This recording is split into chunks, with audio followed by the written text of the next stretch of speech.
அவருடைய தந்தையே அவருடைய தந்தையானவரே சொல்லியிருப்பது என்பது மிகுந்த வேதனை. ஒரு அப்பா வந்து மகனுக்கு ஒரு கடினமான ஒரு டாஸ்க் கொடுக்குறாங்க. நீ இதை பண்ணணும், இதை நீ செய்யணும் அப்படின்னு சொல்றப்போ சில நேரத்தில் மகன் சொல்லுவான், என்னப்பா ஏப்பாக்கெல்லாம் தொந்தரவு பண்றீங்க, எனக்கு எவ்வளோ வேலை இருக்குது, எனக்கு ரொம்ப கஷ்டமா இருக்குது, அதை என்னால் பண்ண முடியாது அப்படின்னு வந்து சொல்லுவாங்க. ஆனால் இயேசு கிறிஸ்துவானவர் என்ன பண்ணார்னா அதை வந்து அக்செப்ட் பண்ணிக்கிட்டார். அதை அக்செப்ட் பண்ணிட்டு நம்முடைய அப்பானுடைய அது ஒரு நோக்கமாக இருக்கின்றது. இந்த பூமியிலே மனிதர்களை காப்பாற்றுவதற்கு வேறு எதுவுமே இல்லாமல் நம்ம வந்து அனுப்பியிருக்காங்கிறது வந்து இயேசு கிறிஸ்துவானவருக்கு தெரிந்திருந்தது. அதை ஏற்றுக்கொண்டு நமக்காக அவர் மறைத்திருக்கிறார். அந்த மரணத்தை நினைவு கூற வேண்டியது மிகவும் அவசியமாக இருக்கின்றது. எத்தனையோ மக்கள் வந்து அவருடைய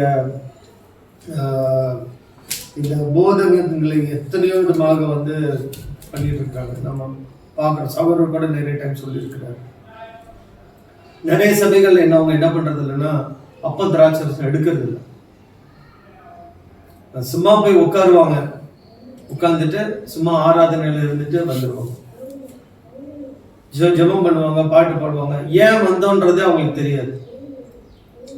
அவங்களை பொறுத்த வரைக்கும் மற்றவங்க கிட்ட நான் சர்ச்சுக்கு போறேன்றது சொல்லணும், அங்க வந்து உட்காரணும், மற்ற மக்களை பார்க்கணும், கொஞ்ச நேரம் பிரேயப்பட்ட ஒரு மன அமைதியோடு அவங்க போகணுன்றது அவங்களுடைய நினைவு எண்ணங்கள். ஆனாலும் கூட ஒரு உடன்படிக்கை, it's a promise, it's a கவர்னன்ட், அது வந்து ஏற்படுத்தியது ஆண்டவராக இருக்கின்றார். அதை வந்து நம்முடைய வேதாகத்திலே மிகுந்த அருமையாக தன்னுடைய சிஷ்யர்களுக்கு சொல்லி வைத்திருக்கிறார். அதன் மாதிரியை நாமும் செய்ய கடவோம். 1 கொரிந்தியர் 11வது அதிகாரம் 23வது வசனத்திலிருந்து 1 கொரிந்தியர் 11வது அதிகாரம் 23வது வசனத்தை வாசிக்க கேட்போம் என்றால், நான் உங்களுக்கு ஒப்புவித்ததை கர்த்தரிடத்தில் பெற்றுக்கொண்டேன். என்னவெனில், கர்த்தராகிய இயேசு தாம் காட்டிக் கொடுக்கப்பட்ட அந்த ராத்திரியிலே அப்பத்தை எடுத்து ஸ்தோத்திரம் பண்ணி அதை பிட்டு நீங்கள் வாங்கி புசியுங்கள், இது உங்களுக்காக பிற்கப்படுகிற என்னுடைய சரீரமாக இருக்கிறது, என்னை நினைவு கூறும்படி இதை செய்யுங்கள் என்றார். போஜனம் பண்ணின பின்பு அவர் அந்தபடியே பாத்திரத்தையும் எடுத்து, இந்த பாத்திரம் என் இரத்தத்தினாலாகிய புதிய உடன்படிக்கையாக இருக்கிறது, நீங்கள் இதை பானம் பண்ணும் போதெல்லாம் என்னை நினைவு கூறும்படி இதை செய்யுங்கள் என்றார்.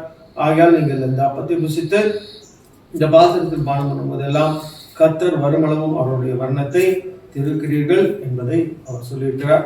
இந்த கடைசி 2 வார்த்தைகளை மட்டும் நாம் பார்ப்போம் என்றால், கர்த்தர் வருமளவும் அவருடைய மரணத்தை நாம் தெரிவிக்க வேண்டியது, அவருடைய மரணத்தை பற்றி நாம் பேச வேண்டியது, அவருடைய மரணத்தை பற்றி மற்ற மக்களுக்கு சொல்ல வேண்டியது என்பது மிகுந்த ஒரு கொடுக்கப்பட்டிருக்கக்கூடிய ஒரு கட்டளையாக இது இருக்கின்றது.